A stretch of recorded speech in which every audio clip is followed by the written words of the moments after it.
మీ నామానికి మహిమ చెల్లిస్తూ ఇప్పుడు వచ్చిన బిడ్డలందరినీ బట్టి వందనాలు. ప్రభా స్తోత్రం. వాక్యం ఎత్తుచుండగా దేవా మంచి నేల పడిన వ్యక్తి వలె ప్రతి హృదయంలోనికి నీ మాటలు వచ్చి నాయన గ్రహించే మనసును వినే చెవి కలిగి నీ మాటల చేత ప్రతి బిడ్డ బలపరచబడ్డాన్ని నడిపించమని ఈ వాక్యం అందరినీ విడిచి వడ్డించమని మా ప్రభుత్వ చెల్లించి వేడుకొచ్చిన తండ్రి. హల్లెలూయా హల్లెలూయా. దేవుని నామ స్తోత్రాలు. ఈరోజు మనం చదువుతున్న ఈ పాఠంలో యెహెజ్కేలు గ్రంథంలో ఉండి కొన్ని మాటలు మనం గమనించుకుందాం. యెహెజ్కేలు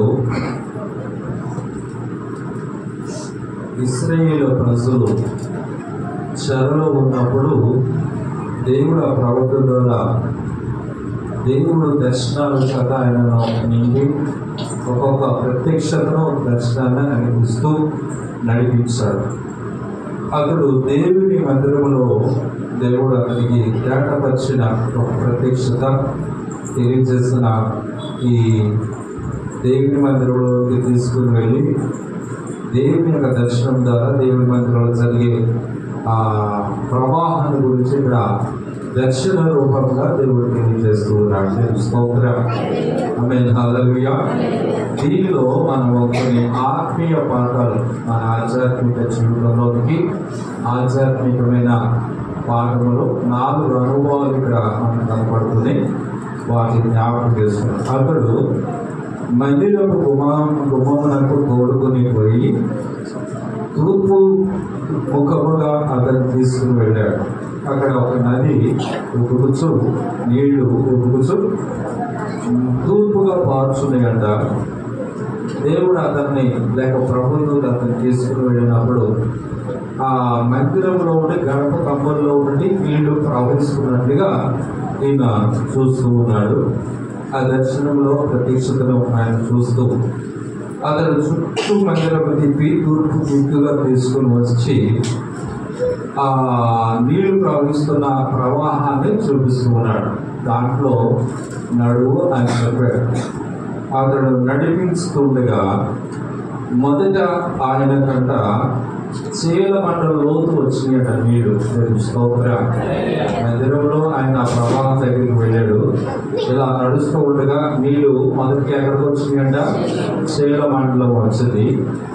ఇంకా 1000 మోర్లు కొలిచి నీటిని ఆయన చేతితో కొలిచి 1000 మోర్లు కొలిచాడు. మరలా కొలిచినప్పుడు మోకాళ్ళు వచ్చినాయి నీళ్లు. స్తోత్రం. మరలా 1000 మోర్లు కొలవగా మరి ఆ నీళ్లు మొన వరకు వచ్చినాయి, అంటే నడుములోకి వచ్చినాయి. మరలా 1000 మోర్లు కొలవగా ఏదలైనంత, ఇక నీళ్లు వేదలైనంత అంటే నడవలేకపోతున్నాడు. ఈదాల్సినంత పర్యాయము అక్కడికి వచ్చేసింది. కానీ అంటే మునిగిపోయేంత నీళ్లు వచ్చింది. ఇదంతా కూడా ఆయన చూస్తుండగా ఆ ఈదలైనంత ఒక నదిగా అది అయింది. ఆ ప్రవాహము ఇక అది ప్రవహిస్తున్నప్పుడు ఆ నది పక్కన ఉన్న చెట్లు విస్తారమైన చెట్లు విస్తరించినట్లుగా అవి చక్కగా పొలాలు కలిగినట్లుగా కింద ఉష్ణంలో మనకు కనపడుతుంది. ఈ నీళ్లు వెళ్ళి నదిలో పడుతున్నాయి అన్నది. స్తోత్రం. ఆ నీళ్లు నదిలో పడినప్పుడు ఆ నదిలో ఉన్న నీళ్ళంటే మంచి నీళ్ళు అయిపోయాయి.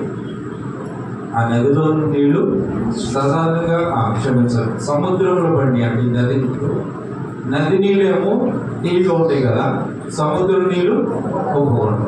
మరి ఆ సముద్రంలో పడగానే సముద్రపు నీళ్ళు ఏమైపోయినాయి అంటే తీగా మార్చబడ్డాయి.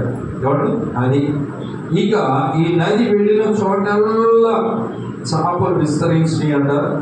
తర్వాత ఈ నది ఎక్కడికైతే వెళుతుందో అక్కడ ఆ సమస్తమును బ్రతికి. హల్లెలూయా. ఇది మనం చదువుకున్న అధ్యాయం. దేవుని స్తోత్రం. యెహెజ్కేలుకు దేవుడు చూపించిన ప్రత్యక్షత కనుక యెహెజ్కేలు అనగా దేవుడు నన్ను బలపరచువాడు, యెహోవాయే బలపరచువాడు అని అర్థం. దేవుని స్తోత్రం. ఆయనకి ప్రత్యక్షతను అనుగ్రహిస్తూ ఈ అధ్యాయం. ఇప్పుడు నీరు అనేది దేవుని ఆత్మకు సాదృశ్యం. దేవుని స్తోత్రం. చక్కని పాట పాడుకున్నాను కదా, ఆరాధనలో మరి జీవనది, ఆ నది యేసయ్య. దేవుని స్తోత్రం. పరిశుద్ధాత్మ దేవుడు నది వలె మనలో ప్రవహిస్తూ ఉన్నాడు. ఆమేన్, హల్లెలూయా. ఈ నది ఎక్కడైతే వెళుతుందో అక్కడ సమస్తం ఏమవుతుంది అంటే బ్రతుకుతూ ఉన్నాయి. అందుకే కనుక ఇప్పుడు మనం ఆలోచన చేసే ఈ మాట యొక్క భావాలు ఏమంటే, దేవుని బిడ్డలారా, ఈ నీళ్లు దేవుని యొక్క పరిశుద్ధాత్మకు లేక దేవుని వాక్యములకు, దేవుని యొక్క సన్నిధిలో ఆ ఆత్మ నడిపింపులకు సాదృశ్యంగా ఉన్నాయి. దేవుడు అతన్ని ఎస్కేల్ను పట్టుకుని తీసుకుని వెళ్ళినట్లుగా మనలో కూడా ఈ ఆత్మీయ అనుభవాలు మనం కలిగి ఉండాలి. ఇప్పుడు ఒక్కొక్కటి 4 అనుభవాలు ఇక్కడ కనబడుతున్న 4 అనుభవాలు మనం జ్ఞాపకం చేసుకుంటే మన ఆత్మీయ జీవితం ఎదుగుదలను చూపిస్తూ ఉండాలి. స్తోత్రం. మన యొక్క భక్తి జీవితం ఎదుగుదల అంటే ఏ స్థానంలో ఉన్నామో అదే ఈ వాక్యాలు తలంచుకుంటే మనకు అర్థమవుతుంది అన్నమాట. ఈ వాక్యములో ఉన్న ఈ ఆత్మీయ అభివృద్ధిని మనకి జ్ఞాపకం చేస్తూ ఉన్నది. చూడండి, మొదటి ప్రారంభము అతడు 3వ వచనం చదివితే చూడండి, ఆ మనుషుడు పొలాలు చాత పట్టుకొని తూర్పు మార్గంలో బయలువెళ్ళి 1000 మోహలు కొలిచి ఆ నీళ్లు గుండా నన్ను నడిపింపక నీళ్లు చీల మండల లోతు ఉండేను. స్తోత్రం. ఆ మనుషుడు తను పట్టుకుని నడిపిస్తూ ఉండగా 1000 మోహలు కొలిచి హల్లెలూయా. ఆమేన్, హల్లెలూయా. ఈ 1000 మోహలు అనేది 1000 సంవత్సరాలకు సాదృశ్యం అని బైబిల్ పండితులు జ్ఞాపకం చేసుకున్నారు. స్తోత్రం. ఆమేన్, హల్లెలూయా. దేవుని బిడ్డలారా, ఇప్పుడు అంటే ఆదాము నుండి ఇప్పుడు వరకు 6,000 సంవత్సరాలు మానవ చరిత్ర. ఆదాము దగ్గర ఈ 1000 మోర్లు మనకు జ్ఞాపకం చేస్తుంది అంటే ఆదాము దగ్గర నుండి హానోకు వరకు సంవత్సరాలు వచ్చి, అంటే ఆదాము నుండి హానోకు వరకు 1000 సంవత్సరాలు. స్తోత్రం. ఆమేన్, హల్లెలూయా. అలాగనే హానోకు నుండి అబ్రహాము వరకు 1000 సంవత్సరాలు, అంటే 2000 సంవత్సరాలు అయింది. అబ్రహాము దగ్గర నుండి సొలొమోను చూస్తారా, సొలొమోను వరకు 1000 సంవత్సరాలు, అంటే 3000 సంవత్సరాలు అన్నమాట. సొలొమోను దగ్గర నుండి యేసుక్రీస్తు వరకు 1000 సంవత్సరాలు, అంటే యేసు ప్రభువు పుట్టే వరకు 1000 సంవత్సరాలు, అంటే మొత్తం 4000. యేసు ప్రభువు చనిపోయి తిరిగి లేచిన దగ్గర నుండి ఇప్పుడు వరకు 2000 సంవత్సరాలు, మొత్తం 6000 సంవత్సరాలు అయింది. స్తోత్రం. ఆమేన్, హల్లెలూయా. అందుచేత ఇది ప్రభువు రాకడకు సాదృశ్యంగా మనం చెప్పుకోవచ్చు. ఎందుకు అంటే 6 దినాలు పనిచేసాడు, 7వ దినమున ఆయన విశ్రమించాడు. కనుక ప్రభు రాకడ మనకు సమీపం ఉంది అని ఈ మాటలు బట్టి మనము జ్ఞాపకం. ఈ వాక్యాన్ని మీకు జ్ఞాపకం చేసుకున్నాను. చూడండి, చీల మండల లోతు చెప్పండి. 1000 మోర్లు కొలిచారు. ఈ 1000 మోర్లు ఇందాక చెప్పినట్టుగా బైబిల్ పండితులు చెప్పిన దాన్ని బట్టి మీకు జ్ఞాపకం ఇస్తుంది ఏమంటే ఆదాము నుండి హానోకు వరకు ఎన్ని సంవత్సరాలు? 1000 సంవత్సరాలు. ఆమేన్, హల్లెలూయా. ఇప్పుడు హానోకు మనకి ఏమి నేర్పిస్తున్నాడు అంటే చేలమండల అనుభవాన్ని నేర్పిస్తున్నాడు. అంటే చేలమండలు దేనికి సాదృశ్యం అంటే నరక. ఇప్పుడు పాదాలతోనేగా మనం నడిచేది, చేలమండలంతోనే కదా నడిచేది. చేలమండలం కొంచెం వాపు వచ్చింది అనుకోండి, తొలగింది అనుకోండి, నడవగలమా? అదనమాట. అందుకని చేలమండలో నడక. హానోకు కూడా దేవుడితో నడిచెను. స్తోత్రం. ఆమేన్, హల్లెలూయా. మన ఆత్మీయ జీవితం ప్రారంభము దేవుడితో నడవాలి, అనగా పరిశుద్ధాత్మ నడిపింపులోనికి మనం రావాలి. ఆమేన్, హల్లెలూయా. ఇప్పుడు వరకు లోకములో లోక సంబంధమైన క్రియల చేత నడుస్తూ శరీరిచ్చలతో శరీర కార్యాలతో మన జీవితాన్ని గడిపాం. అయితే ప్రభులోనికి వచ్చిన మనం ఏం చేయాలంటే యేసయ్యతో కూడా నడుచుట. స్తోత్రం. పరిశుద్ధాత్మ దేవుడితో నడుచుట నరక నేర్పిస్తూ ఉన్నది. అనగా మనము దేవుడితో నడిచే ఆత్మీయ అనుభవాలు మనం కలిగి ఉండాలని ఈ వాక్యం మనకు జ్ఞాపకం చేస్తూ ఉన్నది. స్తోత్రం. ఆమేన్. హల్లెలూయా. దేవుని బిడ్డలారా, ఈ చేల మండలము బలం పొందినప్పుడు కుంటివాడు శృంగారమైన దేవాలయం దగ్గర కుంటివాడు 40 సంవత్సరాలు అడుక్కుంటూ జీవించాడు. అయితే పేతురు యోహాను అతను చూసి మాత్రం చూడమనిగా వాడు ఏమైనా దొరుకుతుందని చూస్తే వాడు వెండి బంగారం లేవని చెప్పి మనం చేపట్టుకోగానే వాడు చేల మండలము ఏమైందంట? బలము పొంది. స్తోత్ర. బలహీనమైపోయిన చేల మండలం బలం పొంది నడుచుచు ఎవడి శృంగారం అనే దేవాలయం దగ్గర ఉన్నవాడు నడుచుచు గంతులు వేస్తూ దేవుని సన్నిధానంలోకి వెళ్ళేదని వాక్యం రాయబడి అతడు లేచి నిలచి ఎప్పుడు చేల మండలము చదువుతారేమాట వాని కుడి చెయ్యి పట్టుకుని లేవనెత్తును వాని పాదములు చేల మండలను బలము పొందేది. స్తోత్రం.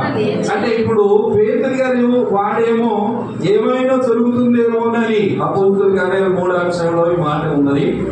ఏమైనా దొరుకుతుందేమోనని వాళ్ళ వైపు చూస్తే వెండి బంగారాలు మా వద్ద లేవు, మాకు కలిగినది నీకు ఇస్తామని నజరేయుని యేసు నామములో నడుమని అతనితో చెప్పాడు. స్తోత్రం. చెప్పగానే వాడుకి చెయ్యి అందించారంట. ఆమేన్. హల్లెలూయా. చెయ్యి అందించగానే వాడు ఆ చెయ్యి పట్టుకుని బలము పొంది చేల మండలంలోకి ఏమొచ్చిందంటే బలము వచ్చింది. స్తోత్రం. ఆమేన్. హల్లెలూయా. అంటే ఈ కుంటివాడు ఇప్పటి వరకు సమాజంలో కుంటితనంతో ఇతరుల మీద ఆధారపడి ఇతరుల దగ్గర అనుకుని ఏమైనా సహాయం పొందుతుందో అనుకున్నవాడు ఇప్పుడు ఎప్పుడైతే అతనికి చెయ్యి అందించారు అని సహవాసం అన్నమాట. చెయ్యి అందించుట కుడి చేతిని ఇచ్చి అంటే సహవాసానికి గుర్తుగా కనపడతాయి. ఎప్పుడైతే దేవుడితో మనం సహవాసం చేస్తామో, సన్నిధితో సహవాసం చేస్తామో, ప్రభుతో మనం ఎప్పుడైతే సహవాసం కలిగి ఉంటామో మనలోనికి దైవికమైన శక్తి వస్తుంది. స్తోత్రం. ఆమేన్. హల్లెలూయా. సహవాసాన్ని మనం పోగొట్టుకోకూడదు, సన్నిధిని మనం పోగొట్టుకోకూడదు. దేవుడితో నడిచే అనుభవంలోనికి రావాలంటే మనము దేవుని పాదాల దగ్గరికి, దేవుని సన్నిధికి రావాలి. స్తోత్రం. వాడికి చీలమండలు బలం పొందుతుంది అంట. లేచి నిలచి. చెప్పండి. లేచేడు అప్పుడు వరకు కుంటోడు నిలవలేకపోతున్నాడు. నిలబడ్డాడు. నిలబడి నడిచాను అని రాయబడి. నిలబడ్డానికి ఏం చేశాడు? నడిచాడు. స్తోత్రం. నడుచుచు ఎవరి నడుచుచు గంతులు వేయచ్చు దేవుని మందిరంలోకి వెళ్ళాడు. స్తోత్రం. ఈ గుంటోడు ఒకప్పుడు దేవుని మందిరం బయటే ఉండేవాడు. ఎప్పుడు కూడా మందిరం ఉంది కానీ మందిరంలో అడుగు పెట్టేవాడు కాడు. కానీ ఎప్పుడైతే దేవుని మాట వాడిని చేతులు ఇచ్చాడో, సహవాసం ఉంచాడో, పేతురు వాడిని చేయి పట్టుకోగానే వాడి చేల మండలాలు ఏమంటే ఏమైనా అంటే బలపరిచాడు. నడవటం మొదలు పెట్టాడు. మందిరంలోకి వెళ్ళటం మొదలు పెట్టాడు. ఇంకా చాలా మంది మందిరంలోనికి నడవలేకపోతున్నామంటే ఎలా ఉన్నామంటే కుంటివారిగా, దేవుని దగ్గర రాలేని వారిగా, కూర్చున్న స్థలంలో లేవలేని వారిగా ఉంటున్నారు. లోకంలో అనేక మంది కుంటితనంతో ఉన్నారు ఆత్మీయంగా. అయితే వాడు ఏం చేస్తున్నాడంటే చేల మండలం మనకు నేర్పించేది ఏంటంటే దేవుడి దగ్గరికి నడిపించుట, సన్నిధికి వెళ్ళుట, ఆరాధన చేయుట, ప్రభుని స్తుతించుట. ఈ వచనాలు మనం జ్ఞాపకం చేస్తున్నాడు. స్తోత్రం. హానోకు దేవునితో నడిచెను. స్తోత్రం. హల్లెలూయా. అంటే 1000 సంవత్సరాలు హానోకును గుర్తు చేస్తుంది. హానోకు దగ్గరికి వచ్చేటప్పుడు హానోకు జీవితంలో మనకు నేర్పించేది ఏంటంటే ప్రాముఖ్యమైన మాట, అతడు జీవించిన సంవత్సరం 365 సంవత్సరాలు హానోకు అన్న ఆయన జీవించింది బైబిల్ గ్రంథంలో. ఆయన జీవించిన సంవత్సరాలు 365 సంవత్సరాలలో 300 సంవత్సరాలు 300 సంవత్సరాలు దేవునితో నడిచెను. ఆమేన్. హల్లెలూయా. దేవునితో నడుచుచు కుమార్తెలను కనెను. హానోకు దినములన్నీ 360 సంవత్సరములు హానోకు దేవునితో కూడా నడిచిన తర్వాత దేవుడు అతన్ని కోల్పోయాడు. స్తోత్రం చెప్పండి. హల్లెలూయా.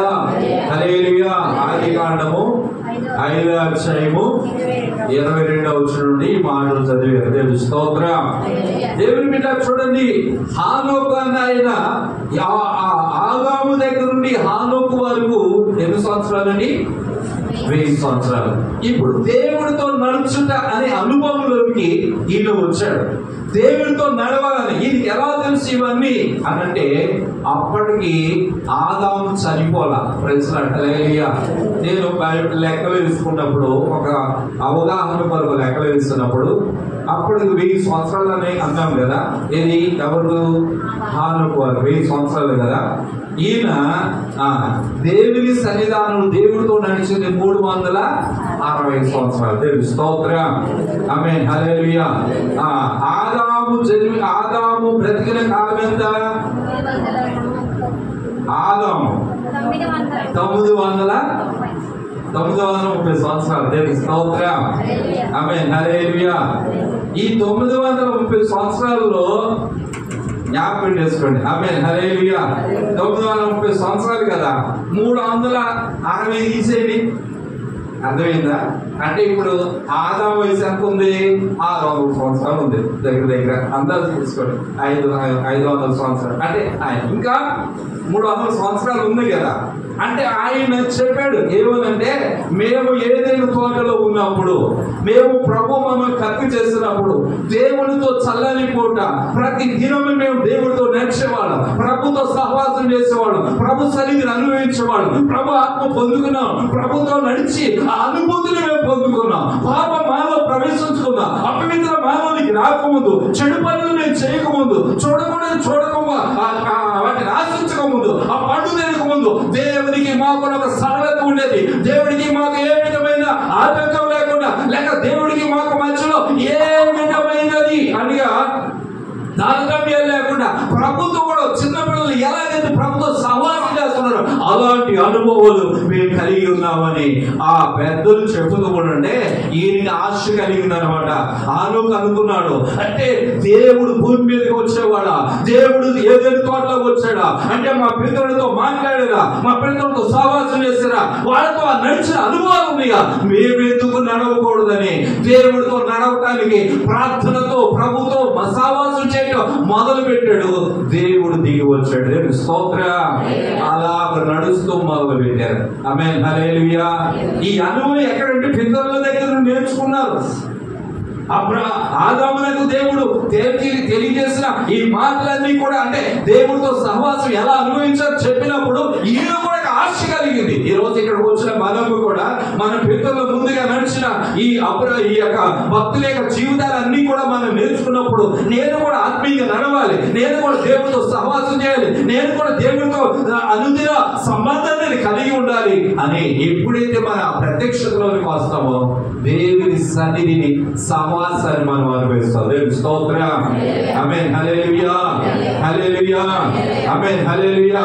యేసుతో నడిచేదా, యేసుతో గడిపేదా, పరమున చేరగానే వెళ్ళేదా, యేసుతో నడిచేదా, యేసుతో గడిపేదా, పరమున చేరగానే వెళ్ళేదా, ఆయనకు సాగేదా, సాగేదా జీవిత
గడుపునప్పుడు మనము దేవుడితో నడుచుకుంటే ఆయనతో ముందు ఏం చేయాలంటే సహవాసాన్ని మనం కలిగిన వారుగా ప్రభుతో నడిచే అనుభవాలు మనం కలిగి ఉండాలి. ఇది మొదటి అనుభవం మనం నేర్పిస్తుంది. చూడండి, మనం అనుకోవచ్చు ఇప్పుడు ఈ హానోకంట ఆయనకు పిల్లలు కుటుంబం అన్నీ ఉన్నాయి, ఉన్నా సరే అయ్యా ప్రార్థనకి రావాలంటే కుటుంబం అండి, ప్రార్థనకి రావాలంటే ఉద్యోగం అండి, ప్రార్థనకి వెళ్ళాలంటే ఉందండి ఆశ వెళ్ళాలని, కానీ కొన్ని ఉన్న బంధకాలు బట్టి రాలేకపోతున్నా అంటున్నారు. అయితే ఆయన మనకు నేర్పించే పాఠం ఏంటో చెప్పిన, ఆయనకు మనకంటే ఎక్కువ మంది పిల్లలే ఉన్నారు. స్తోత్రం, ఆమేన్, హల్లెలూయా.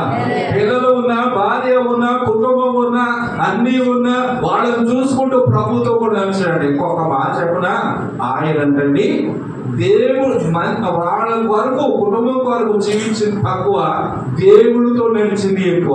స్తోత్రం. కాబట్టి 60 సంవత్సరాలు ఆయన ఏం చేశాడు కుటుంబంతో, ఎక్కువ సమయం ఎవరితో గడిపాడంటే బయటికి తెలియజేస్తుంది 300 సంవత్సరాలు. స్తోత్రం.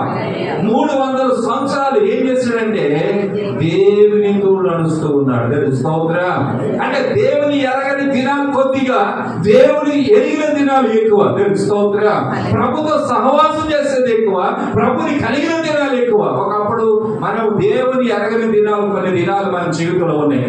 ఆమేన్, హల్లెలూయా. రక్షణ అనుభవం లేని దినాలు కొన్ని దినాలు మన జీవితంలో ఉన్నాయి. కానీ రక్షణలోనికి వచ్చిన తర్వాత ప్రభుతో నడుస్తున్న అనుభవాలు ఇంకా ఎక్కువగా ఉండాలి. స్తోత్రం. అంతేకాదు ఆయనంట దేవునితో పిల్లల కుటుంబం ఉంది, కానీ దేవునితో ఎక్కువ సహవాసాన్ని, ఎక్కువ సన్నిధిని కలిగి దేవుడితో నడిచిన అనుభవాలు ఈ హానోకు మనకు జ్ఞాపకం చేస్తున్నాడు. అందుకనే మనము దేవుడితో ఇద్దరు సమ్మతింపకుండా కూడి నడుతురా అని ఆమోసు 3:3లో రాయబడింది. ఆమోసు గ్రంథంలో 3:3లో ఇద్దరు సమ్మతించాలి. అంటే ఇద్దరు కూడి నడవాలనుకుంటే ఇద్దరు కూడా ఏమవ్వాలంటే ఒకడు ముందుకు ఒకడు వెనకలాగా అది ముందుకు వెళ్ళదు. సమ్మతింపకుండా ఇద్దరు కూడి నడుతురా అని వాక్యంలో రాయబడతాడు. స్తోత్రం. సమ్మతించాలి. దేవుని బిడ్డ జ్ఞాపకం ఒకడు ఎడ్డంటే ఒకడు ఎడ్డాను కూడా అక్కడ ఏమైనా సాగుతా ఏమండి, సంఘమైనా సమాజమైనా దేవుని బిడ్డలైనా కుటుంబమైనా అందరూ కూడా ఏం చేయాలి, సమ్మతించి నడిచే ఆ కృపను మనం కలిగిన వారు కూడా. స్తోత్రం, ఆమేన్, హల్లెలూయా. కాబట్టి ప్రభు బిడ్డలారా, ఈ రోజు ప్రభు మనం జ్ఞాపకం చేస్తున్నాం. ఈ హానోకు నడుగును మనకు అంటే ఈ యొక్క మోకాడు క్షమించండి చీలమంటలు ఏంటంటే నడకను నేర్పిస్తున్నాడు. స్తోత్రం చెప్పండి, హల్లెలూయా. అప్పుడే ప్రారంభ జీవితం, అప్పుడే భక్తి జీవితం, అప్పుడే ఆత్మీయ జీవితం. అంటే ఇప్పుడే నువ్వు దేవుడిలోకి వచ్చి నడుస్తున్న అనుభవం. అయితే ఈ నడిచే అనుభవం కూడా ఎలా ఉండాలంటే ప్రభుతో కూడా నడవాలి. స్తోత్రం. ఆత్మతో, వాక్యముతో, సహవాసముతో, పరిశుద్ధాత్మతో నడిచే అనుభవాలు మనం జీవితంలో ఉండాలని దేవుని వాక్యం మనకు జ్ఞాపకము చేస్తున్నాం. ఇది మొదటి మాట. స్తోత్రం చెప్పండి, హల్లెలూయా, ఆమేన్, హల్లెలూయా, ఆమేన్, హల్లెలూయా. రైట్. ఇప్పుడు ఈ అధ్యాయం అంటే త్వరగా మనం ఈ మాటలు తలంచుకుని ప్రార్థన చేసుకుందాం. రెండవ అనుభవం ఏంటంటే ఆయన మరలా 1000 మోర్లు కూల్చాడంట. స్తోత్రం చెప్పండి, హల్లెలూయా. మరలా 1000 మోర్లు పలవగానే ఎక్కడికి వచ్చాడంటే మోకాళ్ళలోకి వచ్చినాయి. స్తోత్రం. మొదటేమో చీలమండలం. చీలమండలం ఏంటంటే ప్రభుతో నడక ప్రారంభించాం. స్తోత్రం. సహవాసం ప్రారంభించాం. దేవుడి దగ్గర రావడం ప్రారంభించాం. విశ్వాసంలో బలపరచబడటం, ప్రభు ఆ యొక్క చీలమండలోనికి శక్తి రావటం అనేది మనం అంటే రక్షణ అనుభవం. అప్పుడే లోకంలో ఉన్న, అప్పుడే గుర్తు వాడుకున్నా, ఇప్పుడే దేవుళ్ళలోకి వచ్చిన నడిపింపులోనికి అడుగు పెట్టాం. స్తోత్రం చెప్పండి, హల్లెలూయా. అలాగ ప్రభుతో కూడా ఏం చేయాలండి, నడుచుకుంటూ వెళ్ళాలి. వెళుతూ ఉండగా 1000 మోర్లు కొలిచాడు. 1000 మోర్లు కొలిచేటప్పటికల్లా ఎక్కడికి వచ్చాడంటే మోకాళ్ళలో. స్తోత్రం చెప్పండి, హల్లెలూయా. మోకాళ్ళు అనేవి ప్రార్థన జీవితం. ఇది ఎవరంటే అబ్రహాము అని. అంటే మొదలకు 1000 మోర్లు సంవత్సరాలు ఎవరు వచ్చారండి, అబ్రహాము. స్తోత్రం చెప్పండి, హల్లెలూయా. ఇప్పుడు అబ్రహాము యొక్క ఆత్మీయ జీవితంలో ప్రార్థన జీవితానికి సాదృశ్యం కనపడుతున్నాడు. స్తోత్రం. ఎక్కువగా ప్రార్థించే బిడ్డ ఎవరు అంటే అబ్రహాం. ఆమేన్ హల్లెలూయా. అంటే మోకాళ్ళు అనేవి ప్రార్థనకు గుర్తు. దేవుని స్తోత్రం చెప్పండి. హల్లెలూయా. నేను ఒక మహాత్మ జ్ఞాపకం చేస్తున్నా. గొప్ప దైవజనుడు చార్లెస్ స్పర్జన్ గారు ఒక రోజు ఆయన దర్శనంలో ఆయన వెళుతూ ఉన్నప్పుడు, ఆయన మామూలుగా వెళుతూ ఉన్నప్పుడు ఒక ఇంటి దగ్గర ప్రార్థన చేస్తూ ఉన్నారంట. స్తోత్రం ఆమేన్ హల్లెలూయా. ఒక గృహంలో ప్రార్థన చేసుకుంటుంటే ఇంటి కప్పు మీద ఇంటి దగ్గర 7 దెయ్యాలు అడవుడి చేస్తున్నాయి అంట. అడవుడి చేస్తున్నాయి. ఎంత అడవుడు అంటే అటు వెళ్తుంది, ఇంటి వెళ్తుంది, అడుగు ఇరుగుతుంది, ఆ పై కప్పు నుండి ఒకటి కింద పడుతుంది, లేస్తుంది, అటు వెళ్తుంది, ఇంటి వెళ్తుంది. ఇక ఈ అంతా కూడా చంద్రవందరూ తిరిగి లేదు, నిమిషం కూడా నిలబడలేకపోతున్నాయి. ఏం అర్థం కాల. ఆ ఇంట్లో ఎవరో ఉన్నారు అనుకున్నాడు. చూస్తే వాళ్ళు ప్రార్థన చేసుకున్నారు ఇంకోడు. స్తోత్రం హల్లెలూయా. అది దాటి ఇలాగ మన సహాసం దగ్గరకు వచ్చాడు. ఆమేన్ హల్లెలూయా. ఆ భక్తుడు ఇలా వచ్చాడు, అక్కడ ప్రార్థన చేసుకుని ఇల్లు వదిలిపెట్టి ఇక్కడికి వచ్చాడు. ఇక్కడికి వచ్చేటప్పుడు 7 దెయ్యాలు పైకప్పు మీద ఉన్నాయట. స్తోత్రం. ఆయన కనపడుతుంది. కొంతమంది మనోనేత్రాలు వెలిగించబడి కదా, ఆయన కనపడుతుంది అన్నమాట.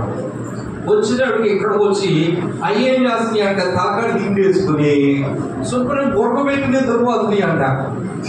ఇది ఎక్కడ పొంగులు వేసుకున్న దెయ్యాలు. అప్పుడప్పుడు వదిలిన టీవీ చూసారా?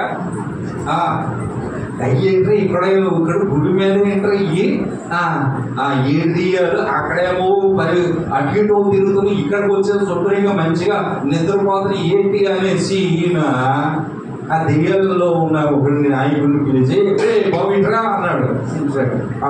ఏంటి మీరేంటి పైన ఏ ఉలుగు పలుకు అక్కడ శుభ్రంగా దుప్పటి వేసుకుని చక్కగా దిండి వేసుకొని చక్కగా నిద్రపోతున్నారు ఏంటి అని అన్నారు. హల్లెలూయా. అక్కడ చూస్తేనేమో అయ్యో పరిగెత్తుకుని అన్ని తిరుగుతున్నాయి, పైన కింద పడుతున్నాయి, కింద నుండి పైకి వెళ్తున్నాయి. ఏం చేయాలో అర్థం కాకుండా ఏమంటారు తెలుగులో ఏమంటారంటే మామూలుగా ఆ కాలు దానిలా అన్నమాట అలా తిరుగుతున్నాయి. మీరేంటో ఇక్కడ శుభ్రంగా మంచిగా పడుకున్నారు అని అన్నారు. ఇది గుడి కదా, గుడి మీద పడుకున్నారు అంటే అని అడిగాడు. అది ఏం లేదంటే ఆ ఇంట్లో ప్రార్థన చేస్తున్నారు. స్తోత్రం. ఆ ఇంట్లో ఆరాధన ఇక్కడ కూడా ప్రార్థన జరుగుతుంది అన్నాడు ఈయన. చెప్తాను ఆగండి, కంగారు పడకండి, అన్ని అయ్యి. ఆమేన్ హల్లెలూయా హల్లెలూయా.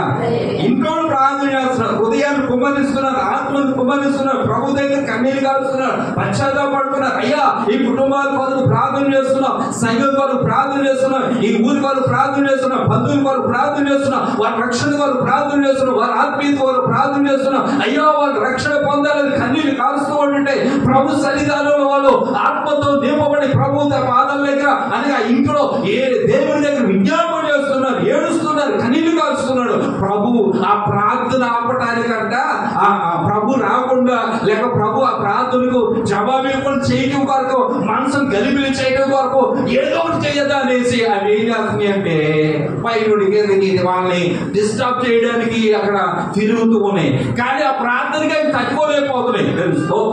ఆ శక్తికి తట్టుకోలేకపోతున్నాయి. ఎందుకంటే వాళ్ళ యథార్థ హృదయంతో హృదయాన్ని కుమ్మరించి పాపాన్ని ఒప్పుకుంటూ పశ్చాత్తాప హృదయంతో దేవుని సింహాసనాన్ని కదిలించేటట్లుగా ఒక పట్టుదల కలిగి, భారం కలిగి ఏదో కార్యం నేను అనుభవించాలి, ఏదో కార్యం నేను చూడాలి అనే ఆశతో ప్రార్థన చేస్తున్నారు వాళ్ళు. స్తోత్రం. అందుకు ఆ దెయ్యానికి ఏం అందుబాటట్లేదు. అరే ఈ కార్యం జరగకుండా ఉండడానికి ఏదో ఒక రీతిగా ప్రార్థన చేయకుండా, మెలుగు లేకుండా, మత్తు కలిగేద్దామని మేము ప్రయత్నం చేస్తాం, కానీ వాళ్ళు పోదాడుతున్నారండి.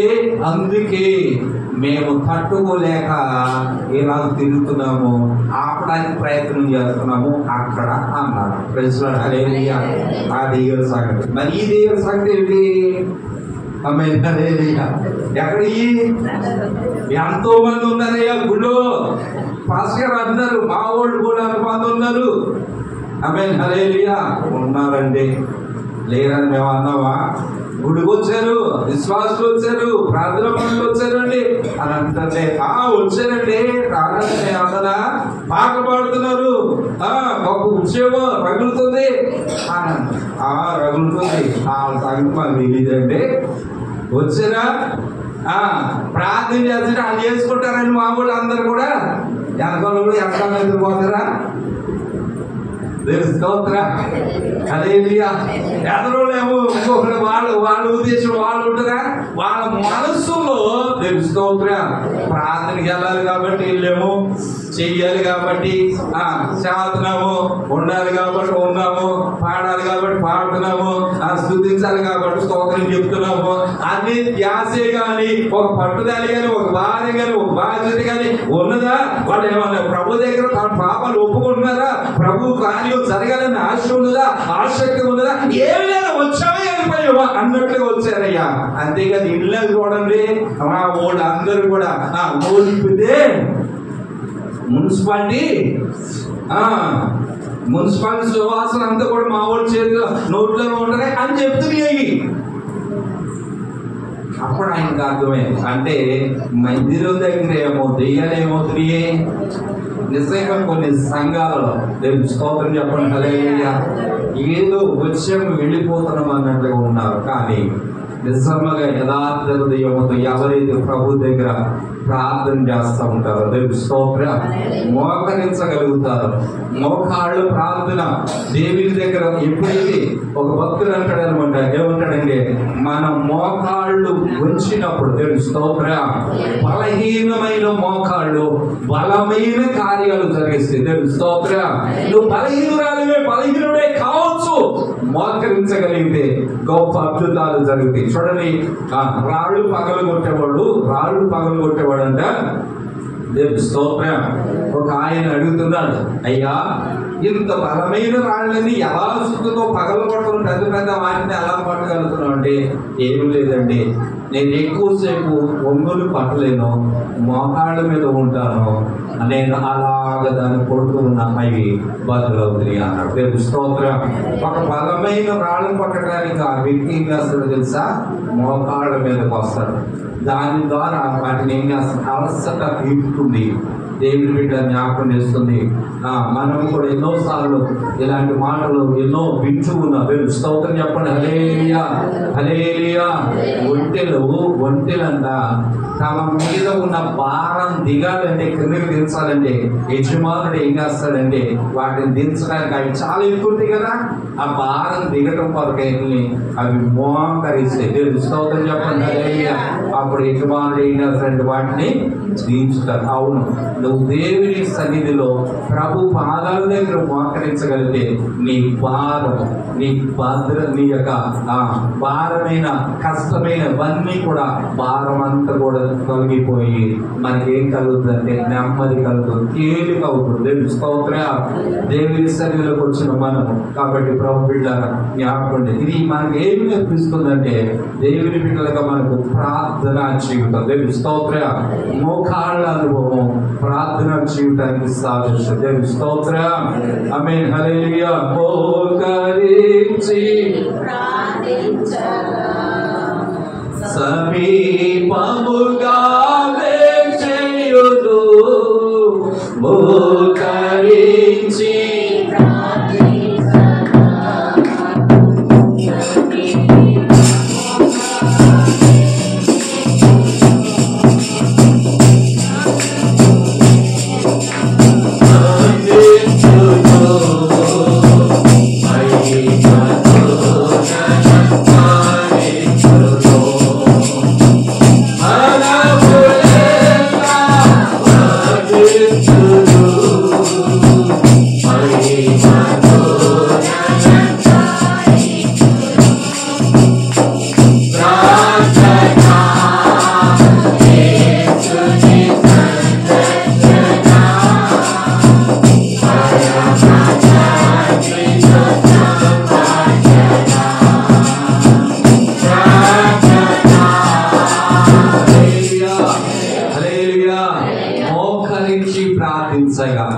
మోకాళ్ళ మీద నువ్వు ఎప్పుడైతే వస్తావో పరమ తండ్రి నీకు సమీపముగా నీ దగ్గరకు పరిగెత్తుకుని వస్తాడు. దేవుని బిడ్డ జ్ఞాపకం చేసుకోవడం. నువ్వు మోకరించగలిగితే, ప్రభు సన్నిధిలో గోజాడగలిగితే, మోకాళ్ళ మీదకి రాగలిగితే ప్రభు బలమైన కార్యాలు మన పట్ల దేవుడు జరిగిస్తాడు. కృంగిపోవాల్సిన పని లేదు. ప్రభు ఉన్నాడు, ప్రభు సహాయం చేస్తాడు. ప్రభు సన్నిధానంలోకి మనం వచ్చి ఆయన పాదాల దగ్గర మోకరిస్తే ఎన్నెన్నో కార్యాలు బైబిల్ గ్రంథంలో మోకాళ్ళ ప్రార్థన ద్వారా అద్భుతాలు చేశారు. అద్భుతాలు చేయబడి దేవుని స్తోత్రం. ఆమేన్ హల్లెలూయా, ఆమేన్ హల్లెలూయా. దానియేలు మోకాళ్ళుని వాక్యంలో రాయబడింది. దినమునకు ముమ్మారు ఏం చేసేవాడంట? సింహాలను సైతం, సింహాల బోనులో ఉండి కూడా ఆ సింహాల హాని కలగడానికి ఆయన మోకాళ్ళ ప్రార్థనే, ఆయన భక్తి, ఆయన యొక్క ఆత్మీయతే దేవుని స్తోత్రం. కాబట్టి ఈరోజు ప్రభు పిల్లలుగా మనం కూడా జ్ఞాపకం చేసుకోవాలి. నేను అబ్రహాంలో ఉన్న ఒక 2 ప్రార్థన జీవితం, 1-2 చాలా ఉన్నాయి అతని జీవితంలో. ఎందుకంటే 1000 సంవత్సరం ఈ మోటాలని అబ్రహాం దగ్గరకు వచ్చింది. అబ్రహాం జీవితంలో చూడండి, ఆయన ఒక రోజు దేవుని సన్నిధిలో చక్కని ప్రార్థన చేస్తాడు. చక్కని ప్రార్థన ప్రభు దగ్గర అడుగుతాడు. ఏమని అడుగుతాడో తెలుసిన? దేవుని స్తోత్రం చెప్పండి హల్లెలూయా. ఒక రోజు 15వ మొదటి వచనంలో దేవుడు తనకు ప్రత్యక్షతను అనుగ్రహిస్తాడు. వాక్యం అతని దగ్గరికి వస్తాయి, దైవ దర్శనం అతని దగ్గరకు వస్తాయి. వచ్చి అతనితో మాట్లాడుతుంటే, ప్రభు నేను నిన్ను ఆశీర్వదిస్తాను, అభివృద్ధి పరుస్తానంటే అప్పుడు అంటాడు, ప్రభు ఎన్నిస్తే నా కొడుకు లేదు కదా, నా ఇంటిలో ఉన్న దాసుడే కదా అన్నిటికీ వారసుడు అని అంటుంటే అప్పుడు ప్రభు దగ్గర ఏంటి అంటే అప్పుడు నాకు ఒక కొడుకు కావాలి. దేవుని స్తోత్రం. ఆయన ఆశ ఏంటో తెలుసా? ఆయన ఆశ ఏంటో తెలుసా? తన కడుపున ఒక కొడుకు కలగాలి. ఆమేన్ హల్లెలూయా, హల్లెలూయా. 3వ వచనం చదవండి, 15:3. నాకు ఏమి ఇచ్చిననేమి నేను సంతానం లేనివాడనే పోచున్నానే.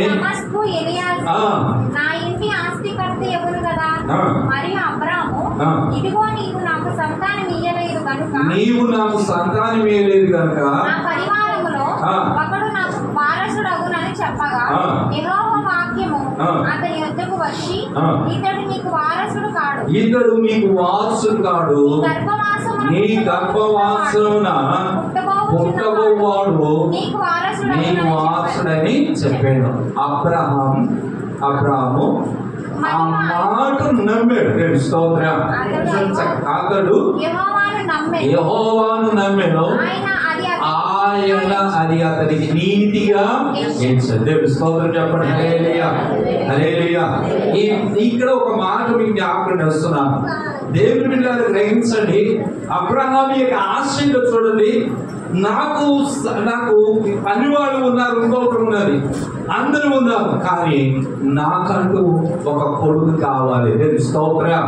అయితే ఈ రోజు దేవుని పిల్లలుగా మనకు ఈ సంవత్సరములు అలాగే మన వ్యక్తిగత జీవితంలో ఒక కుమారుని నేను సంపాదించుకోవాలి, ఒక కుమారుని కనాలి. అదే అబ్రహాము యొక్క ప్రార్థన. అబ్రహాము యొక్క ప్రార్థన ఏంటి అంటే వారసుడి కొరకు ఒక కుమారుని. అంటే నేను మీకు మనము జ్ఞాపకం చేసుకునే మాట ఏంటో తెలుసా? ఈ సంవత్సరంలో నా జీవితంలో లేక నా బ్రతుకులో ఒక్కడైనా నేను సంపాదించుకోవాలి, నాకంటూ ఒక కొడుకు కావాలి. స్తోత్రం. ఆమేన్ హల్లెలూయా. నాకంటూ ఒక ఆత్మను సంపాదించుకోవాలి, నేను కన్న కొడుకన్న వాడు కావాలి అన్నది అబ్రహాము యొక్క ఆశ. ఈ రోజు ఇక్కడ కూడిన సంఘ బిడ్డలుగా మనము కూడా నాకంటూ ఒక కుమారుడు కావాలని వ్యక్తిగత ప్రార్థన జీవితం మనం ఎందుకు చేయకూడదు? ఒక కుమారుని కొరకు ఇదిగో ఈ బిడ్డ ద్వారా నేను కన్నాను, ఈ బిడ్డ ద్వారా నేను రక్షణ పొందాను, ఈ వ్యక్తి ద్వారా నేను ప్రభుని కలిగి ఉన్నా, నాకు ఆత్మీయ తండ్రి, నాకు ఆత్మీయ తల్లి అని చెప్పగలిగిన ఒక ఆత్మీయ తల్లిగా తండ్రిగా మనం ఎందుకు ఉండకూడదని ఈ వాక్యాన్ని మీకు జ్ఞాపకం చేస్తున్నాను. స్తోత్రం. ఆమేన్ హల్లెలూయా. అన్నీ ఉన్నాయి, కానీ ఇతనికి కావాల్సిందంటే తన గర్భము నుండి ఒక కుమారుడు కావాలి. స్తోత్రం. అప్పుడు అంటాడు దేవుడు ఏమంటాడు, రా బయటికి రా, ఆకాశ నక్షత్రాల లాగా నీ సంతానం కలిగేస్తాను. ఇస్రాయేలు వలె నీ సంతానం విస్తరింపజేస్తాను. ప్రభు దగ్గర మొదలు పెట్టుకున్నప్పుడు ప్రార్థన చేస్తున్నప్పుడు బయటికి తీసుకుని వచ్చి చూపిస్తూ ఉన్నాడు. ఆకాశ నక్షత్రాలకి సంతానం విస్తరింపజేస్తాడు. ఒక కొడుకు కోసమే అడుగుతున్నావు, కానీ విస్తారమైన సంపాదన, విస్తారమైన సంతానాన్ని నేను మీకు దయచేస్తానని చక్కని కిందకు వచ్చినట్లయితే దేవుడు అది నాకు ఎలా జరుగు, దేవుడి జ్ఞాపకం. దేవుడు అంటున్నాడు, ఇదిగో సంతానాన్ని విస్తరింపజేస్తాను, నీ సంతానాన్ని. ఒక కొడుకును అడుగుతున్నావు, నీకు ఆకాశ నక్షత్రాలు లాగిస్తాను. దేవుడి స్తోత్రం. ఆమేన్, హల్లెలూయా. మనకి ఒక కొడుకు వల్ల నువ్వు ప్రాధేయపడితే దేవుడు విస్తారమైన దీవులు, విస్తారమైన ఆశీర్వాదాలు దేవుడు తీసుకుని వస్తాడు. కనుక నేను ఈ మాట మీకు జ్ఞాపకం చేసే మాట ఏమంటే, శారీరకంగా మనకు దేవుడు పిల్లలు ఇచ్చాడు. దేవుడు స్తోత్రం చెప్పండి, హల్లెలూయా. ఆత్మీయంగా ఒక కుమారునైనా ఒక రోషము కలిగిన బిడ్డను నేను సంపాదించుకోవాలని ఈ సంవత్సరం ప్రభు సన్నిధిలో మనం గోచాడే వారిగా ఉండాలి. దేవుడి స్తోత్రం. ఆమేన్, హల్లెలూయా. ఒక ఆత్మను ప్రభు దగ్గర నడిపించాలి, ఒక ఆత్మను దేవుని రాజ్యంలోనికి నడిపించాలి. నేను పౌరాన్నట్లుగా చెప్పాలి, ఇదిగో నా ఆత్మీయ కుమారుడని చెప్పగలిగినట్లుగా, ఒక నిజమైన నా కుమారుడని చెప్పగలిగినట్లుగా ఈరోజు దేవుని పిల్లలుగా నువ్వు నేను ప్రభు సన్నిధిలో గోచాడండి, బతుమలాడండి, దేవుని దగ్గర అడగండి. ప్రభా ఏమి నేను ఆత్మ లేని వాడుగా ఉన్నాను, ఒక ఆత్మను సంపాదించలేకపోతున్నా, ఒక కుమారుడిగా ఒక కుమారుడును ప్రభా నీ రాజ్యంలోకి తీసుకురాలేకపోతున్నాను. ప్రభా ఈ సంవత్సరం నాకు ఆ కృపను దయచేయండి అని దేవుని పిల్లలుగా మనం ఏం చేయాలంటే ప్రార్థన చేసుకున్నాం. దేవుని స్తోత్రం. నువ్వు పరలోక రాజ్యంలో వచ్చిగా వెళ్ళకూడదు, నీ బిడ్డను వెంట పెట్టుకుని వెళ్ళాలి. ఆమేన్, హల్లెలూయా. ఒక ఆత్మను వెంట పెట్టుకుని వెళ్ళాలి, ఒక ఆత్మను ప్రభు రాజ్యంలోకి సంపాదించుకుని వెళ్ళాలి. ఆమేన్, హల్లెలూయా. అది మనం కలిగి ఉండాలి. దేవుని స్తోత్రం చెప్పండి, హల్లెలూయా. ఒక భక్తుడు చక్కని మాట అన్నాడు, ఎన్నో సంవత్సరాలు పరిచర్య చేస్తున్నారు, ఏమి ఆశలు ఆశించినట్లు దొరకట్లేదు. అప్పుడు ప్రభు దగ్గరికి వచ్చాడు, ప్రభా ఏమి నాకు ఇది అవ్వట్లేదు అని అంటే, అప్పుడు దేవుడు చెప్పాడు, ప్రభుతో మాట్లాడుతున్నప్పుడు దేవుడు అంటున్నాడు కదా, ఎదుగో ఇశ్రాయేలీయులు పరిచర్య కొరకు వేదు పాకులాడుకుని ఇచ్చేస్తానంటున్నా.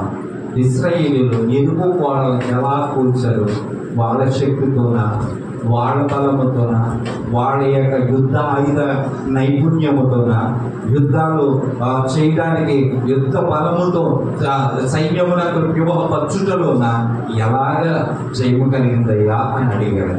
అప్పుడు ఆయన చెప్పాడు, అర్థం ఆ బలముతో కాదయ్యా, ఇశ్రాయేలు శక్తితో కాదు, యుద్ధంతో కాదు, దేవా నీ ద్వారానే నువ్వే చేశావు, నీ శక్తి ద్వారానే ప్రార్థన ద్వారానే కలిగినాయి, కానీ అవి వట్టిగా జరిగినది ఆరు మానవే. అప్పుడు అనగానే ఆ మాట నిజమే, నా శక్తితో నేను ఏది చేయలేను, నా బలముతో నేను ఏది చేయలేను, నా ఆలోచనలతో నేనేమి చేయలేను, ఒక వ్యక్తికి మేలు కర్మగా నేను బ్రతకలేను, నువ్వు చేయకపోతే నేనేమి చేయలేదని గోజాడటం మొదలుపెట్టి ఒక్కొక్క ఆత్మను పేరు పెట్టుకుని రాసుకున్నాడు. పుస్తకంలో ఒక కాగితం మీద రాసుకున్నాడు, ఈ బిడ్డ కొరకు నేను ప్రార్థన చేస్తున్నా, నా ఇంటి వారి కొరకు ప్రార్థన చేస్తున్నా, ఈ ప్రక్కన ఉన్న వారి కొరకు ప్రార్థన చేస్తున్నా, ఈ కుటుంబాల కొరకు ప్రార్థన చేస్తున్నా ప్రభువా అని ఒక్కొక్క ఆత్మను ప్రభు దగ్గర పెట్టి పేరు పెట్టి ప్రార్థన చేయటం మొదలు పెట్టాడట. దేవుని స్తోత్రం,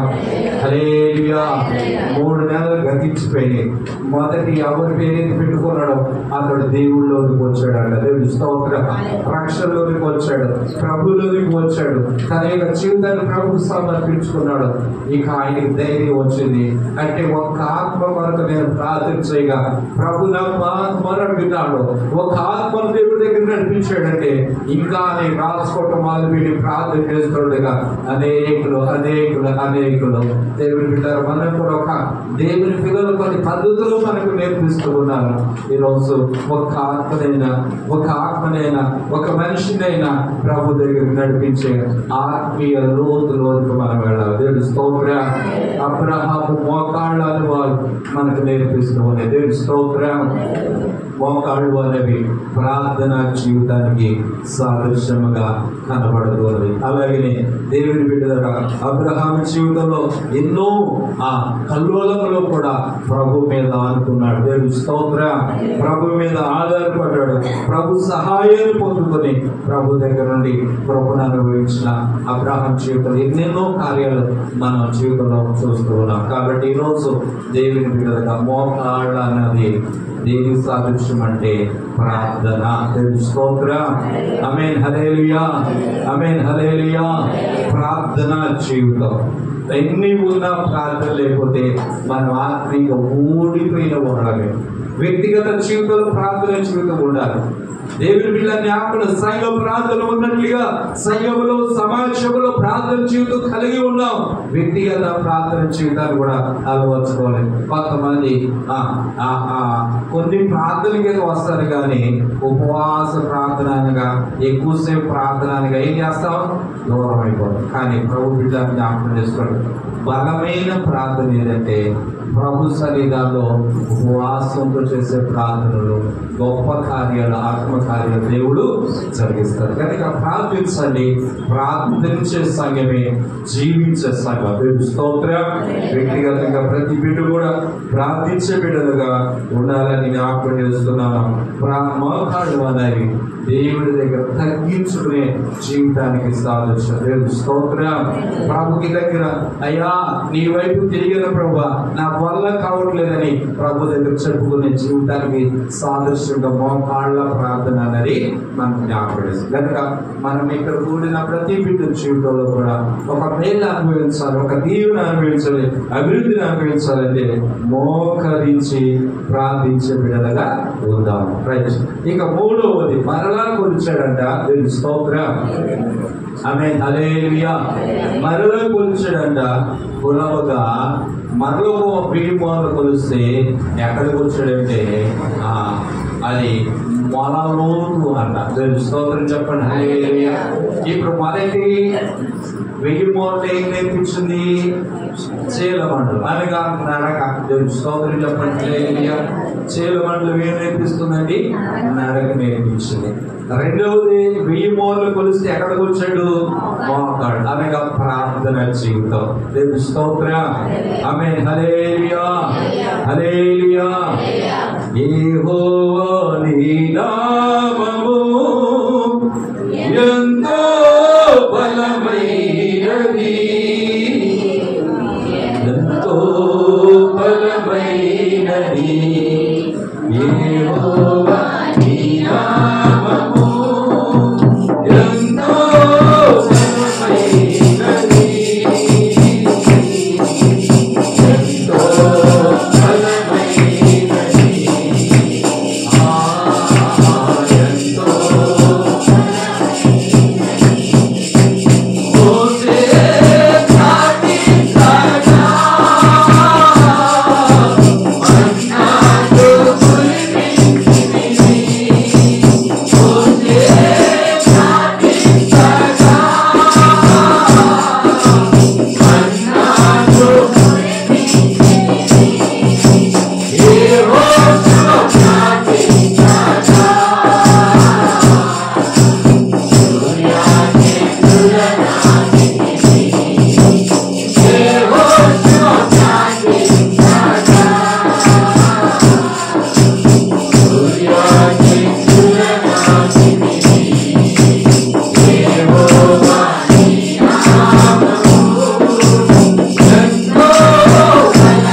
సన్నిధిలో ప్రార్థన ద్వారా ఎన్నో కార్యాలు, గొప్ప కార్యాలు జరుగుతుంది. మోకాళ్ళ మీద ఉండి ప్రార్థన చేసిన జీవితం.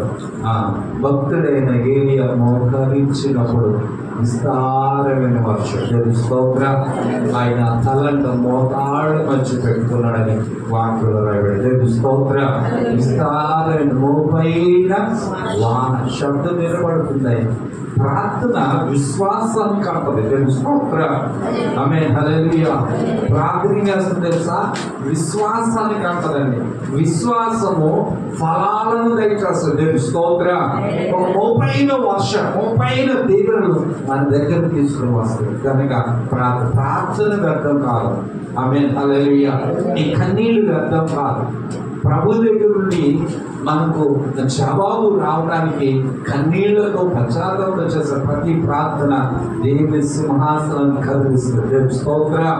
మనం చేసే ప్రార్థనలు ప్రభు దగ్గరికి చేరి గొప్ప కార్యాలు భూమి మీద కుమరించబడతాయి అని దైవవాక్యం రాయబడుతుంది. చక్కని మాటలు చదువుతారా? ప్రకటన గ్రంథం 5వ అధ్యాయంలో 8వ వాక్యం చదవండి. ప్రకటన గ్రంథం తీసుకొనినప్పుడు 4 జీవులను వీణలను ధూప ద్రవ్యములతో నిండిన సువర్ణ పాత్రలను పట్టుకుని ఉన్న 24 పెద్దలను ఆ గొర్రె పిల్ల ఎదుట సాగిలపడివి. ఈ పాత్రలు పరిశుద్ధుల ఈ ప్రార్థనలు. ఈ పాత్రలు ఏమిటంటే పరిశుద్ధుల ప్రార్థనలు. దేవుని స్తోత్రం చెప్పండి. హల్లెలూయా. ఈ పాత్రలోనేది దేవుని బిడ్డలారా మనం చేసే వీటిని వ్యర్థము కాకుండా ప్రభు సన్నిధానంలోనికి వెళ్ళి అక్కడ నుండి అంట ఏం కలిగి చేస్తాయి అంటే ఒక జవాబును, ఒక ఉన్నతమైన ఆశీర్వాదాలు పరిశుద్ధుల యొక్క పాత్రలు కలుపుకొని మనకు భూమి మీద తీసుకొని వస్తే దేవుడి నుండి ఆశీర్వాదాలు. దేవుని స్తోత్రం. కాబట్టి ప్రభు బిడ్డలారా మనం చేసే ప్రతి ప్రార్థన దేవుడి దగ్గరకు వెళ్ళాలి. కాబట్టి కన్నీళ్లతో పశ్చాత్తాపంతో మోకరించి ప్రార్థన చేసే ఆత్మీయ అనుభవంలోనికి మనం వెళ్ళాలని వాక్యం మనకి. ఇక 3వది వచ్చేటప్పటికల్లా ఎక్కడికి వచ్చిందంటే మొలలోతు. స్తోత్రం. అంటే మొలలోతు అంటే అర్థం ఏంటంటే నడుములోతు. ఆమె హల్లెలూయా. నడుము అనేది దేనికి సాదృశ్యం కంటే పరిచారం చేయడానికి. ఇప్పుడు ఈ పేరు ఏంటంటే మొదటిగా 1000 మోర్లు స్తోత్రం చెప్పండి. హల్లెలూయా. మొదటి 1000 మోర్లు ఎవరి దగ్గరికి వచ్చింది? రెండవ 1000 మోర్లు అంటే రెండవ 1000 సంవత్సరాలు అబ్రహాము. మూడోది చెప్పారు కదా. 3వ 1000 సంవత్సరాలు లేకపోతే 1000 మోర్లు ఎవరు? సొలొమోను. హల్లెలూయా. హల్లెలూయా. సొలొమోను అన్నమాట. అంటే సొలొమోను దగ్గరికి వచ్చేటప్పటికల్లా ఈ మొలలోతు అనే అనుభవాన్ని మనకు నేర్పిస్తుంది. ఇప్పుడు సొలొమోను ప్రాముఖ్యమైన పని చెప్పండి. ప్రాముఖ్యమైన విషయం ఏంటి ఆయన జీవితంలో? మందిరం కట్టడం. హల్లెలూయా. దేవాలయం కట్టడమే గొప్ప పని. స్తోత్రం చెప్పండి. హల్లెలూయా. దేవుడు కొరకు పని చేశాడు. ఏంటయ్యా పని అంటే దేవుని మందిరం. దేవుని పని చేశాడు. స్తోత్రం. మందిరం కట్టడమే ఒక గొప్ప అంటే ఇక్కడ మనకి ఏం నేర్పిస్తుందంటే దేవుని పని. ఆమేన్. హల్లెలూయా. మొదలోతు అనే దేని పుట్టంటే పని చేయడానికి. యేసయ్య భూమి మీదకి వచ్చినప్పుడు చాలా మంది వచ్చారు. దేవుడు అనబడిన వారు, గొప్పవారు అనబడిన వారు, ప్రభులు అనబడిన అందరూ వచ్చారు. కానీ వాళ్ళందరూ కూడా ఏం చేస్తున్నారు? పనులు చేయించుకోవడం. ఒక అధికారులు అనుకోండి చేసేవాడు కాదు. కానీ యేసయ్య వచ్చింది ఎందుకో తెలుసా? ఆయన తువాలు తీసుకుని నడుమున కట్టుకుని అని రాయబెట్టాడు. స్తోత్రం. ఆమేన్. హల్లెలూయా. శిష్యులను కూర్చోబెట్టాడంట. యోహాను సువార్త 13వ అధ్యాయంలో 5వ వచనం నుండి చదివితే ఇలా రాయబడి ఉంటది. దేవుని బిడ్డలారా యోహాను సువార్త 13వ అధ్యాయము 5వ వచనం. అంతటా నీళ్లు పోసి శిష్యుల పాదములు కడుగుటకును తాను కట్టుకొని ఉన్న తువాళ్ళతో తుడుచుటకును మొదలు పెట్టండి. స్తోత్రం చెప్పండి. హల్లెలూయా. ఆయన నడుమునకు ఏం చేసినట్టు ఆయన పై వస్త్రం తీసివేసాను ఉండదు. పై వచనాలు పై వస్త్రం చదువున భోజన పంక్తిలో నుండి లేచి తన పై వస్త్రమును అవతల పెట్టి అంటే అధికారాన్ని పక్కన పెట్టాడు. స్తోత్రం. ఈ రోజు ప్రభు బిడ్డలారా యేసయ్య పై వస్త్రాన్ని అంటే పక్కన పెట్టాడు. దేవుని మీదుగా జ్ఞాపకం చేసుకో. నువ్వు నేను దేవుని దగ్గరికి వచ్చినప్పుడు నీ గొప్పతనం, నీ ప్రాముఖ్యత, నీ యొక్క గొప్ప విషయాలంతా చూసారా, నీ చదువు కానీ, నీ హోదా కానీ, నీ ఉద్యోగం కానీ, నీ అంతస్తుగా, నీ ఐశ్వర్యం కానీ ప్రభు దగ్గరకు వచ్చిన తర్వాత పక్కన పెట్టి ప్రభు సన్నిధానంలో మనం అందరం ఏమవ్వాలంటే ఒక పనివారిగా ఉండాలి. స్తోత్రం. అది నేర్పిస్తున్నాడు యేసయ్య, అది నేర్పిస్తున్నాడు ప్రభు అని మనకు. ఆయన పై వస్త్రమును పక్కన పెట్టి నడుమునకు ఏం చేశాడంటే ఆయన తువాలు కట్టుకున్నాడు. స్తోత్రం. ఆమేన్, హల్లెలూయా. పై వస్త్రాన్ని ఏం చేశాడు ఆయన తీసివేసాడు, పక్కన పెట్టాడండి. ఆమేన్, హల్లెలూయా. అంటే తర్వాత ఈ రోజు దేవుని దగ్గరికి వచ్చిన పిల్లలు ఉన్నాం, పెద్దవారు ఉన్నారు, ధనికులు ఉన్నాం, పేదవారు ఉన్నాం, అందరూ ఎన్ని రకాలైన ప్రజలు ఇక్కడ ఉన్నప్పటికీ మనం ఏం చేయాలంటే దేవుని పనిలో మనం అందరం కూడా కలవాలి.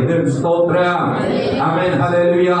ప్రభు పని కొరకు నీ గొప్పతనం పక్కన పెట్టి ప్రభు పని కొరకు నువ్వు ఏం చేయాలంటే నీ వంతు నీవు సహకారిగా ఉండాలి. దేవుడు యేసై కూడా భూమి మీదకి వచ్చినప్పుడు ఆయన దేవాతి దేవుడై ఉండి సమీపించడానికి దేవుడితో ప్రకాశించువాడుగా ఉన్నప్పటికీ దాసుని స్వరూపం దాల్చడానికి వాటిలో రాబడి. స్తోత్రం. సవాలు పక్కన పెట్టేసి శిష్యుల పాదాలు ఏం చేస్తున్నాడు, ఆయన అడుగుతూ ఉన్నాడు. అంటే దీని అర్థం మనకి ఏం నేర్పిస్తుందంటే పరిచారం చేయించుకోవడానికి రాలేదు, పరిచారం చేయడానికి వచ్చాడు. స్తోత్రం. ఈరోజు సంఘములో ఉన్న నీవు, సంఘ బిడ్డలుగా ఉన్న మనమందరము, ఇక్కడ కూడిన ప్రతి బిడ్డ కూడా ఏం చేయాలంటే దేవుని కొరకు ఏదో చేయాలి. మా పెద్దయ్య ఒక మాట అంటారు, కొంతమంది అంట సీఎం లాగా వస్తారంట, బియ్యం లాగా వెళ్ళిపోతారంట. ఆమేన్, హల్లెలూయా. ఏమంటే అంటే అర్థం ఏంటి అంటే అలా వస్తారు, అలాగా వెళ్ళిపో. అది కాదండి. మనము దేవుని కొరకు ఏదో చేయాలి. నా దేవుని కొరకు, నా కొరకు రక్తదారులు దారిపోస్తున్న ప్రభు, నా కొరకు సిలువలో ప్రాణం పెట్టిన నా ప్రభు, నా కొరకు చెమట వచ్చిన నా ప్రభు, నా కొరకు రక్తం దారిపోవచ్చిన నా ప్రభు కొరకు, నా కొరకు నన్ను రక్షించడానికి ఆయన శరీరమే నాకు ఇచ్చాడే. నా ప్రభు కొరకు నేను ఏమి ఇస్తున్నా? నా ప్రభు కొరకు ఒక్క చెమట కొట్టేది కాల్చనా? దేవుని పని కొరకు ఏదో ప్రయాసపడుతున్నానా అని ఆలోచన చేసుకోవాలి. ప్రతి బిడ్డ కూడా ఏం చేయాలంటే దేవుని పని కొరకు నా వంతు నేను ఏదో చేయాలి. చాపు రాస్తావా, కుర్చీలు చూస్తున్నావా, మందిరం పని చేస్తున్నావా, ఏదో ఒక పని నా జీవిత కాలంలో దేవుని కొరకు ఏదో ఒక మంచి పని నేను చేయాలి. యేసయ్య పరిచారం చేయించుకోవడానికి రాలేదు. మార్క్స్ వార్త 10:45 అనుకుంటా, 10:45లో మార్క్స్ వార్తలో చక్కని మాట ఉంటుంది. ఆయన పరిచారము చేయించుకున్నట్టుకు మనిషి కుమారుడు యేసయ్య పరిచారం చేయించుకున్నట్టుకు రాలేదు, కానీ పరిచారము చేయుటకును అనేకులకు ప్రతిగా విమోచన క్రైదనముగా తన ప్రాణములు ఇచ్చుటకు వచ్చాడు. స్తోత్రం చెప్పండి. హల్లెలూయా, హల్లెలూయా. ఆయన వచ్చింది ఎందుకు? ఆయన ఎందుకు వచ్చాడు? దేవుడు అనబడిన వారు ఇంకా ఎంతో మంది వచ్చిన వాళ్ళందరూ కూడా వాళ్ళు చేయించుకోవడానికి వచ్చారు. నా యేసు అక్కడి భూమి మీద పరిచయం దేవుడై ఉండి కూడా ఆయన పరిచర్యగా ఒక దాసుడిగా పరిచయం చేయడానికి వచ్చాడు, కానీ చేయించుకోవడానికి రావాలి. హల్లెలూయా. ఈరోజు నువ్వు దేవుడి మందిరంలో ప్రభు పనిలో ఆయన పిల్లలుగా మనం చేయగలిగితే రేపు యేసయ్య కూడా నడని తువాలు కట్టుకొని నీకు ఆయన పరిచారం చేస్తాడంట అక్కడ. దేవుడు స్తోత్రం చెప్పండి. ఆ ఘనత దేవుడికి నీకేమవుతుంది? నేను గొప్పగా చేయబోతాను. నా కొరకు నువ్వు ప్రయాసపడ్డావు, నా కొరకు కష్టపడ్డావు. ఎంత గొప్ప మాట చెప్పనా? భోజన పంక్తులు అటు కూర్చుండి ఒక చక్కని మాట. లోకాసు వార్తలో 12వ అధ్యాయంలో 36వ వచనం అంటారు. చూడండి ఒకసారి. మీ నడుములు పట్టుకొనుడి, మీ దీపములు వెలుగుచుండనియుడి. పెండ్లి విందు నుండి వచ్చి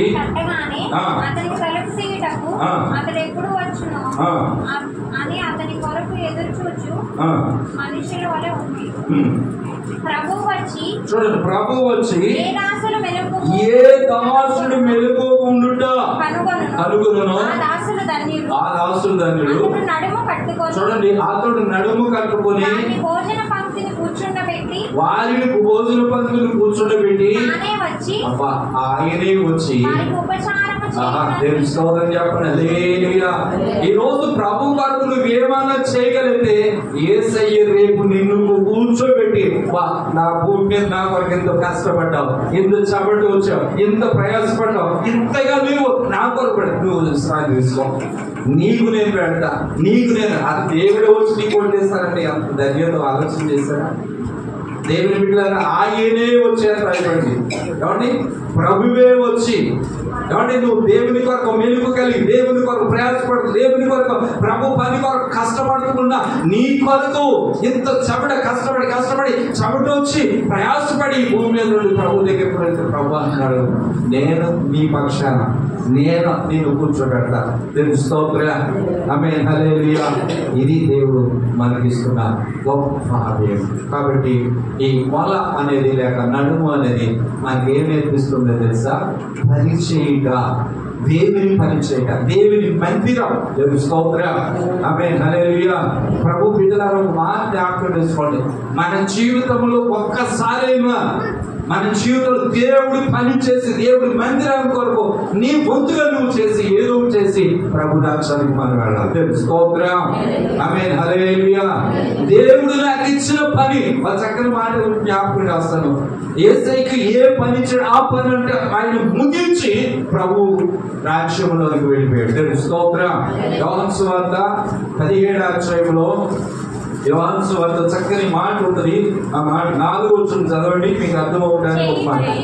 చేయుటకు నీవు నాకు ఇచ్చిన పని నేను సంపూర్తిగా నెరవేర్చి,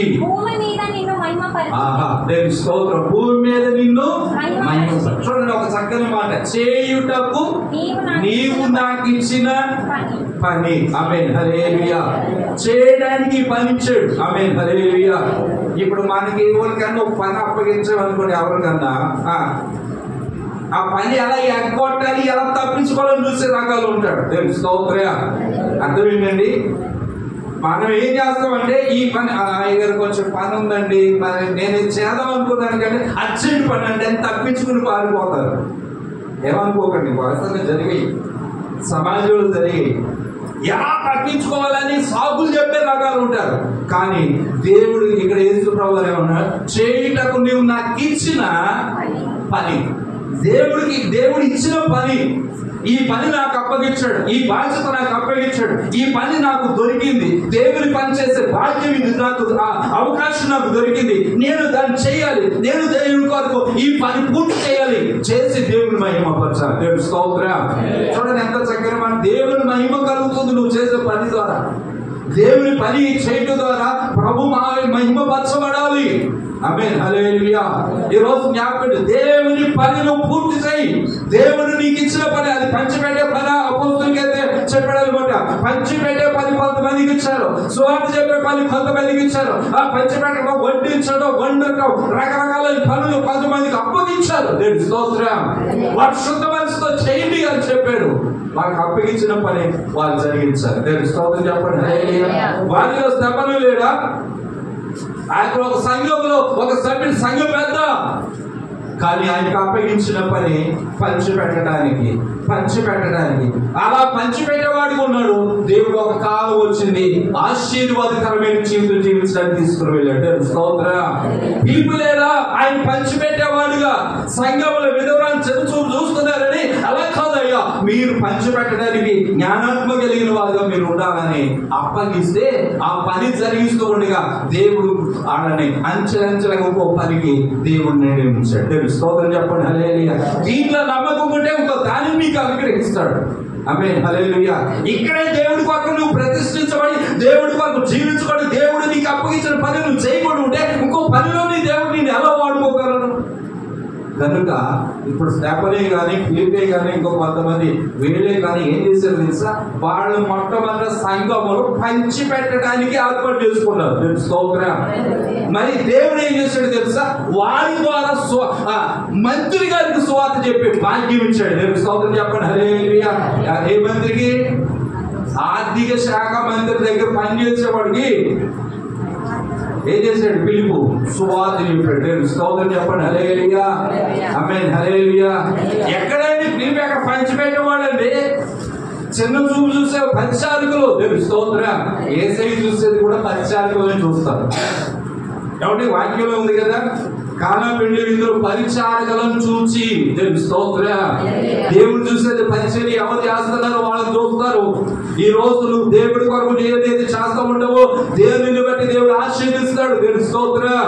గొప్ప చేస్తాడు, వృద్ధి చేస్తాడు, అభివృద్ధి చేస్తాడు. కనుక ప్రభు బిడ్డగా నువ్వు దేవుని కొరకు ఈ భూమి మీద నీకు అవకాశం ఇచ్చాడు, ఈ ఆరోగ్యం ఇచ్చాడు, ఈ సన్నిధిని ఇచ్చాడు. ఈ దేవుని కొరకు నువ్వు ఏదో ఒకటి చేయు. దేవుడు నాకు ఇచ్చిన పని అన్నాడు. దేవుడి స్తోత్రం. ఆ పనిని పూర్తి చేశాడట యేసయ్య. నువ్వు కూడా చేయాలి కదా, నీవు కూడా చేయాలి, నీవు కూడా చేయాలి, నేను కూడా చేయాలి. మనం అందరం కూడా మనకు అప్పగించిన పని. దేవుడి స్తోత్రం. ఆమేన్, హల్లెలూయా. సొలొమోనుకి అప్పగించిన పని మందిరం కట్టడం కొరకు చేశాడు. ఆయన పూర్తి చేశాడు. దేవుడి స్తోత్రం. ఆగిపోకూడదు. అలాగే ప్రభు కొరకు ఏ పని ఇచ్చినా ఆత్మల రక్షణార్థమై ప్రభు పని చేయడానికి, దేవుని పని జరగడానికి నువ్వేది చేయగలుగుతావు అది దేవుని కొరకు చేయడానికి ప్రయాసపడాలి. దేవుడి స్తోత్రం. ఇది 3వ మెట్టు. అనగా ప్రభు బిడ్డలారా మీరు జ్ఞాపకం చేసుకోవాలి. దేవుడి స్తోత్రం చెప్పండి. హల్లెలూయా, హల్లెలూయా, ఆమేన్, హల్లెలూయా. 1000 మోర్లు కొలిచాడు. ఎక్కడ దాకా వచ్చామంటే 3వది అంటే మొల దాకా వచ్చేసాం. ప్రైజ్ లార్డ్, హల్లెలూయా. ఈ మొల దాకా వచ్చిన తర్వాత మనకి నేర్పించేది అంటే ఒకటి పరిచర్య. చెప్పండి. ఒకటి పరిచర్య. 2 దీనిలో రెండోది ఏంటో తెలుసా? ఏలియా నడుము కట్టుకొని ఆహాబు కంటే ముందుగా పరిగెత్తాడు. దేవుడి స్తోత్రం చెప్పండి. విస్తారమైన వర్షం వస్తుంది, వెళ్ళు ఆహాబు అంటే ఆయన రథం మీద వెళుతుంటే ఈయన ఆయన కంటే ముందుగా ఏం చేశాడు తెలుసా? ఆయన కంటే ముందుగా ఏం చేశాడంటే నడుం బిగించాడు. ఆమేన్, హల్లెలూయా. నడుం బిగించాడు, పరిగెత్తుతున్నాడు. ఆహాబు కంటే ముందు ఉన్నాడు. ఎక్కడ? యొక్క మెయిన్ గేట్ దగ్గరికి వెళ్ళిపోయి స్తోత్రం. ఎలాగా?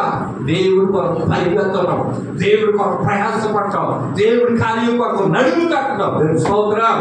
ఆమేన్, హల్లెలూయా.